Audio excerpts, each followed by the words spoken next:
भैया संघर्ष 2 के डेट तो चेंज हो गई, अब चल गई पवन सिंह के साथे। कहा से कि सब के पता लग कि अगर गदर 2 के साथे रिलीज भइल तो नाक के मुंहे गिर के आ भुवन फूट जाई। एगो भैया का कहम कि एके आली मतलब हमरा लागल कि 10 दिन के खातिर चेंज करिलो, लेकिन एके आली ले गइल बा लोग पवन सिंह के। अभी ना ई जन तरीका भइल है, ई जोन डायरेक्टर साहब प्रोड्यूसर साहब बड़े न उनका गड़बड़ा गई रहे, उनकरा ई ना बुझाइल जे गदर 2 पवन सिंह का की सनी देओल के, ठीक बा, इनका ये ना बुझाइल यही से ई लो डेट रख दे 24 के रख, ठीक बा। त ई कॉल गइल सनी देओल के, त लोग बुझता ल ई तो बड़का पापा के हो ओ त यही से डेट चलो चेंज करके लेके चल गइल लोग पवन सिंह के साथे। आ पवन माने उ लोग पवन सिंह के जान के ई गदर के रखले रहल। अभी पवन सिंह के डेट देखो कंफर्म कर दी कि अभी पवन सिंह के फिल्म के डेट रिलीज नहीं कर पाई, लेकिन ई कहल गइल बा कि दशहरा के शुभ अवसर पर आ जाई। तले इहो अपना पोस्टर पर लिख के आ गइल कि दशहरा के शुभ अवसर पर 20 अक्टूबर के 24 अक्टूबर के जोन बाद दशहरा शुरू होता, तो पवन सिंह यही में आइहन, ठीक बा। तो पवन सिंह के साथे खेसारी भैया के बड़ा रिकॉर्ड खराब रहल बा, ठीक बा। कैसे कि जब साथे गाना रिलीज भइल बा सब केहू जानता कि मुखड़िया गिरल बड़ा। तो एगो और बात बताओ तनी, 3 मिनट के गाना में तार लोग के औकात दिख जाला, तो 3 घंटा के फिल्म में का होई भैया। एगो और बात हम बता दी, जोन हरर गंगा जोन मूवी के जोन तनी ऐसा टीजर ओकरा के ना ओकरा के ऐसे ही को टीजर आई रहे, टीजर टाइप के गोई रहे, तो ओइमे लेके मगरमच्छ अच्छा तनी रति कलर ला तो कहत लो नकली ह। अच्छा तनी तू लो हमरा के बतावो लो के असली पर शूट करे ना। रुकी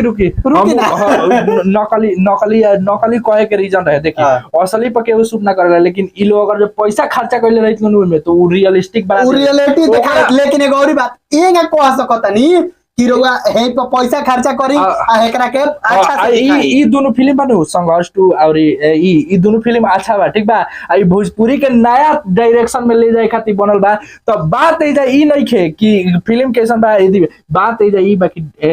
डेट चेंज करके काहे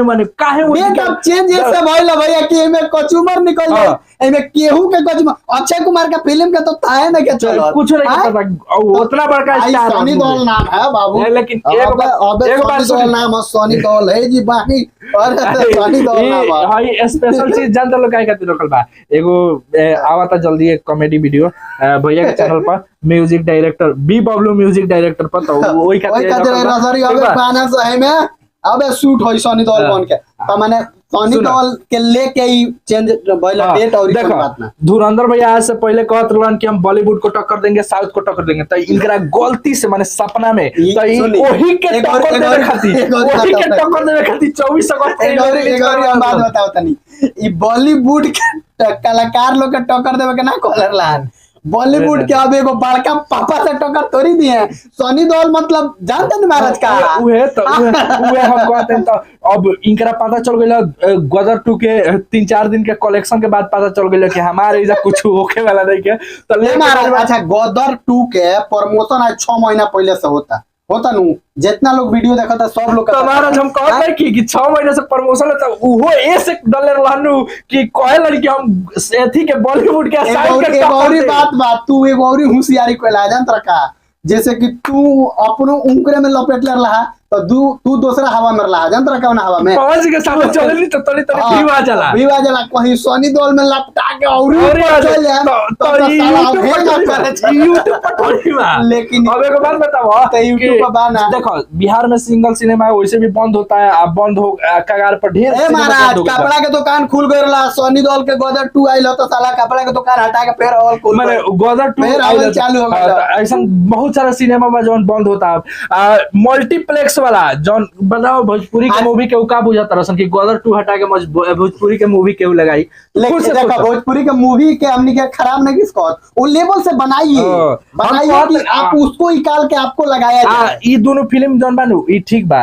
हम ट्रेलर देख के बता सकत नहीं कि फिल्म जौन बा वो अच्छा होके वाला बा, भोजपुरी के एगो नया दिशा में ले जाई। लेकिन डेट वो फिल्म वन हो जाओ ना में मोटका गान वाले के हैं घुमैले बड़े केजीएफ से आधा देखी ई का कइले बड़ा, आधा केजीएफ आधा बाहुबली में साउथ और बॉलीवुड के कुछ फिल्म है प्यार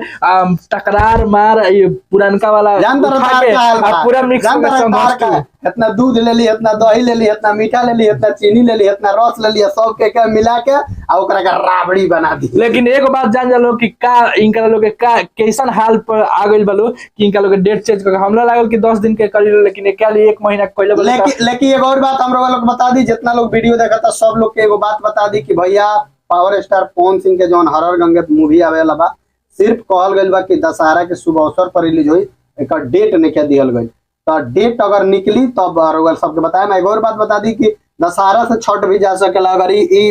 रेथी कर लो तो पावर स्टार पवन सिंह ऐसे ही इनका ये कहले जे काल रिलीज हम करब, तो कहले काहे अब छोड़ा एक के साथ कर ठीक बा। बाकी सब लोग वीडियो के खूब ज्यादा शेयर करी आ तनी लाइक आ